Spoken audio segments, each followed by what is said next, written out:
If you watched T1 versus Team Liquid in the 2024 Mid-Season Invitational, you'd be pleased to learn that trash talking is still alive and well in League of Legends. But years back, a Danish mid from Cloud9 walked so TL Yappa could run. The veteran LCS pro, none other than Nikolaj Jenson. It was the 11th of September, Worlds 2016. Groups for the first stage of the tournament were just drawn, and Cloud9 was drawn into Group B alongside SKT, Flash Wolves, and IMEI. Cloud9 were North America's third seed coming into Worlds qualifying through the regional gauntlet. And with groups locked in, Jenson was quick to head to Twitter to let the world know how he thought the group stage was going to go for him and C9.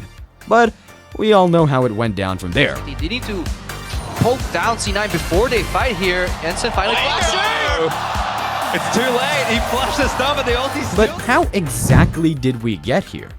Faker was coming off 3 international championship wins, winning Worlds in 2015, one of the most competitive Intel Extreme Masters in Season 10, and the 2016 Mid-Season Invitational back-to-back. Surely you'd be crazy to even think you could body someone like Faker, who then was already a 2-time world champion. But Jenson wasn't your ordinary cookie-cutter pro, much like his colleagues Bjergsen or Hai. Jenson was a reformed pro who used to go by the name Incarnation back when he was banned from 2013 to 2015 for his long history of DDoS activity and, all in all, incredibly toxic behavior. So, in his debut year as Jenson, the C9 mid wanted to prove himself to the entire world. And how do you do that? By beating Faker.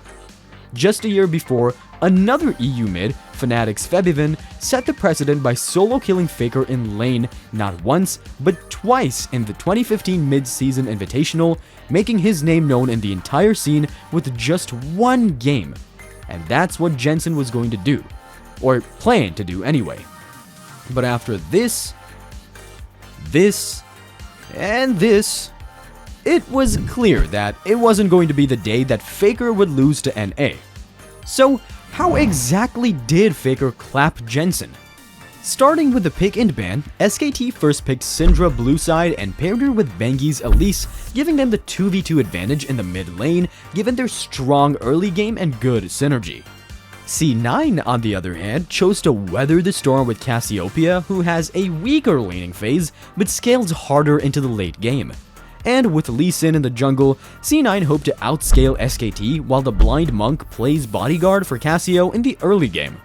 Before the game starts, Jenson already shows how confident he is of his play by choosing to go Exhaust instead of Cleanse against Syndra Elise. While Exhaust can help with the upfront bursts of both champions, Cleanse would have been helpful to deter ganks given how easily the duo can layer crowd control with Elise's Cocoon and Syndra's own wide-range stun. Nevertheless, Jenson went into the game solely focused on his 1v1 with Faker, opting for Biscuits to further cushion his lane against the Korean mid's oppressive Syndra. And a minute and a half into the game, Jenson's already misplayed. While he does manage to get the early level 2 by aggressively pushing the wave, he takes 1, 2, 3, 4, 5 Qs in total to get there, unnecessarily sacrificing so much of his HP to get early priority, costing him a pot disadvantage in the first minute of the laning phase.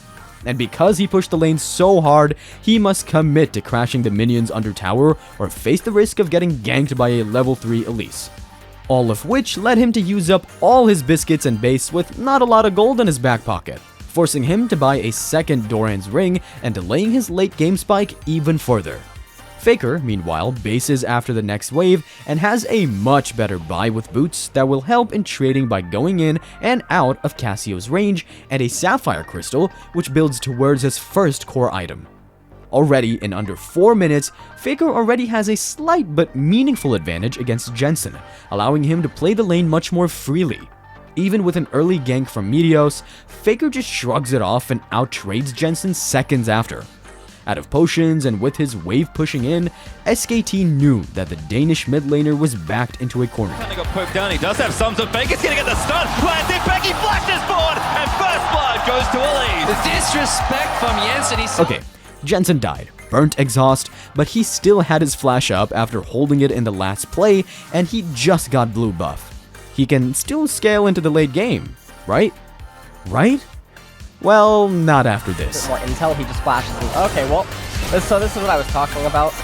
There she goes. Okay, so the blue buff goes over to Faker. After that, the lane was practically over. At that point, Faker was ahead in level, gold, and now tempo, which allowed him to roam, scare off C9's bot lane, and even steal blue buff.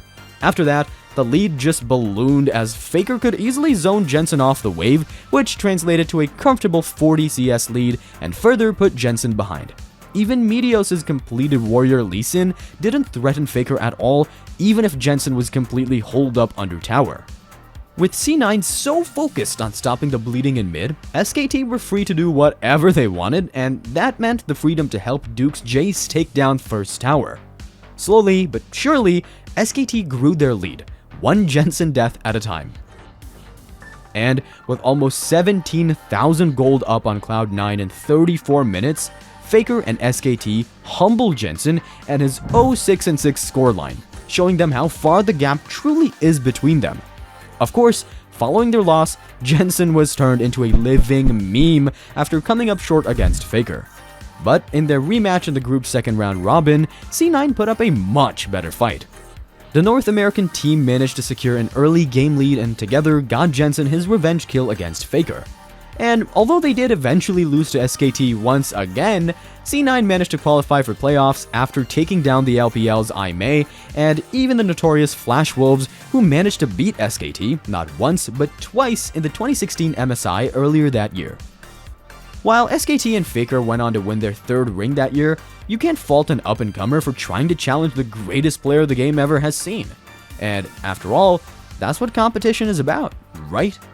And despite embarrassing himself on a worldwide scale in 2016, Jenson continues to have a successful career, winning multiple titles in North America and even making history for the region after taking down Africa Freaks and qualifying for the semifinals in the 2018 World Championship.